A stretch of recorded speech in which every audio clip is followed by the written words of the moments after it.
Hello, hello, hello. Good morning or good afternoon for those people who are actually morning people. How are you, everybody? My name is Laura Gonzalez, and I welcome you to Coffee Break with Tarot by Laura Gonzalez. Today we are doing, as every Friday,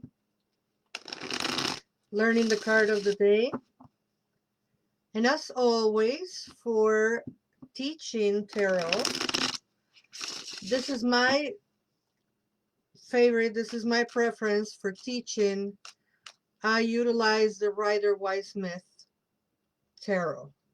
Some other teachers utilize other decks, and I'm assuming that is how they teach. Some people go directly to teach with the Thoth. I wouldn't. That's a little too much for me. My very weak spot is astrology. I'm learning. Thank you, Monica Gobin, because I'm learning.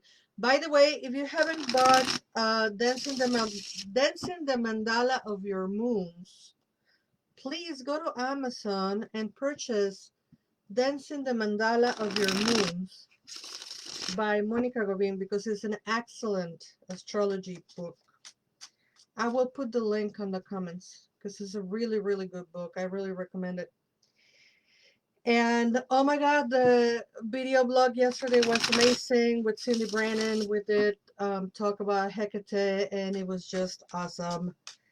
And of course, on the 24th, don't miss Lady Tamara Born Forslund on Lunatic Mondays. Okay, let me see what's. Oh, look at this. What is the card for today but the Two of Cups? The Two of Cups. The Two of Cups. So the Two of Cups talks about love. In true honesty, yes, I'm a little bit of a special person sometimes. And I always tell my students, I'm sorry, I still cannot English. I always tell my students the card of the lovers is not a card of love. It's a card of self-love, right? When the card of the lovers comes up, we will talk about it. But if the tarot has a card that actually speaks about love and being in love and having a companion and loving each other and sharing, etc., is this one, is the Two of Cups. Actually, some readers might agree with me, some may not.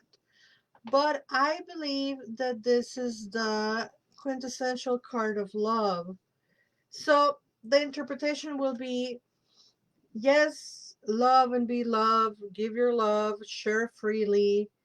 Um, don't be afraid of sharing your emotions with your companion, and this is a good match. So if you are in a situation where you're looking for a companion, relationship, love, understanding, and this card comes up, it's like, yeah, thumbs up, this is the right person, go for it, right?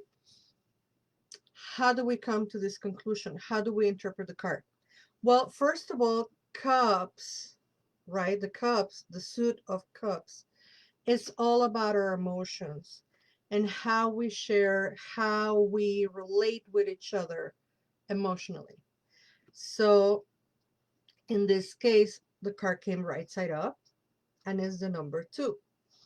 Number 2 are numbers of splitting energy. The energy of the ace is the full potential of manifesting whatever. The number 2 is that potential being split or divided. It's not that raw energy of the ace anymore, but it's still a very good amount of energy. And now it's divided, split into kind of like, let's make a decision, right? Is it going to be this or that? Or could be this and that, right? And in this case, the splitting of the energy plays a little bit on this cliche of your better half, which I completely disagree. I think we are complete entities and we find a companion and we share our path with them. But this plays with that little bit of, your better half or what completes you. But most importantly, we have that energy rising. I love this mercurial sign of the caduceus, the energy rising, the line up there, and the possibility of being vulnerable. These folks are exchanging those cups. I'm sorry, I can't say cups today. These folks are exchanging the cups and they are sharing with one another. And that is the meaning of love, to share with one another, to share what you have, and to keep company with each other. Also, with sharing what you have comes an openness and a vulnerability. And in reality, we never give ourselves fully to share with a companion until we are at a point of vulnerability. Our companion or partner knows our weaknesses as well as our strengths. They get to know the part of us that we don't show publicly. And we do that because we feel confident enough and we feel safe enough to be vulnerable with them and to share deeply.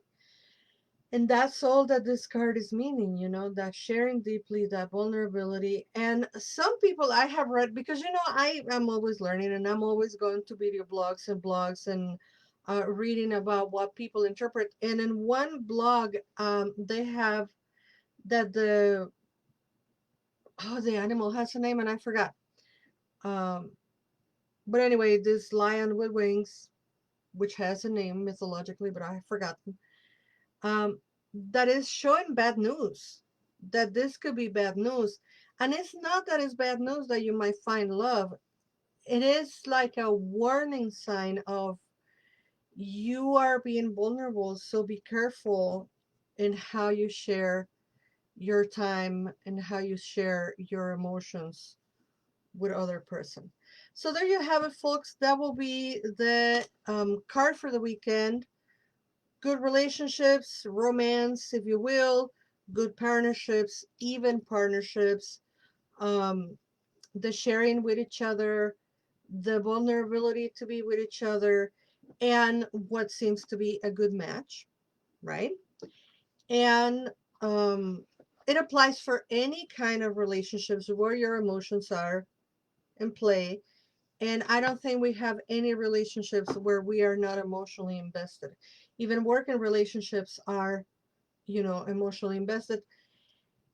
And of course, if it is romantic, well, it applies for you romantically, of course. Um, and that's all I have for you today.